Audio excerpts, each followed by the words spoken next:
اوس ویل کېږي د پاکستان دولت هغوی اعلان کړی دی چې د اختر په 10مه ورځ باندې موږ به د افغان کډوال وباسو. السلام علیکم ورحمت الله وبرکاتو. نن په تورخم کې ولاړ یم د عمري کمپ چې کوم د افغان راستنو شو کډوالو دپاره جوړ شوی دی.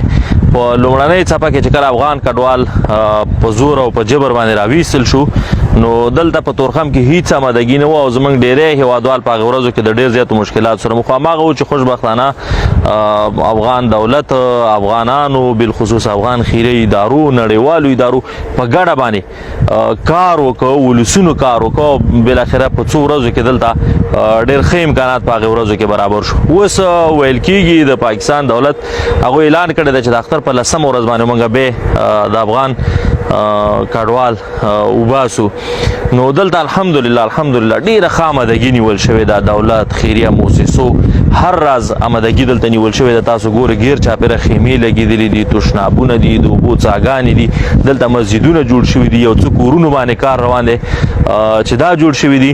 نو هغه افغان کډوال چې راځي او د تشویشونو سره راځي دلته نو انشاءالله تعالی هیڅ تشویش مه کوئ. الحمدلله دلته تاسو ته په خپل کور کې په خپل هیواد کې ښه آمادګي نیول شوې ده په تورخم کې. او دلته چې زموږ د مشرانو سره خبرې وشوې د تورخم نه تر کوره پورې به تاسو په موټرو کې رسول کېږي او دلته سهولتونه شته دی، کلینیک شته دی، هر څه شته دی.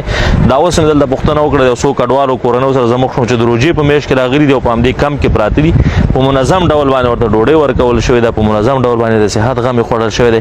هر څه انشاءالله تعالی دا ځل ډېر آماده دي او ډېر ښه منظم دي. او انشاءالله تعالی ټول افغانان ستاسو د هرکلي دپاره ستاسو د ښه اخلاص دپاره په یو خط ولاړ دي. انشاءالله تعالی تاسو سره په هرې ستونزه کې ولاړ دي او دلته به تاسو ته په خپلو کورونو کې هم ځای نه درکوي او دلته به راځي او ستاسو خدمت ته به ولاړ یو. نو راځئ دا مو خپل وطن دی، ډاډه راشئ. لوی کور افغانستان دلته موږ ډېرې دښتې لرو، سیندونه لرو، پریمانه ځایونه لرو. انشاءالله تعالی تاسو دپاره به سرپناهګانې او دا هر څه جوړېږي. نو کولی شي چې افغان کډوال چې تشویشونه دي ورسره په ډاډه زړه باندې راشئ او دلته ټول سهولتونه په دې کم کې تاسو ته برابر شوي دي او د دې ځای څخه چې د افغانستان هر ګوټ ته زه انشاءالله تعالی تاسو په دولتي امکاناتو باندې رسول کېږي. نو زما دا غږ په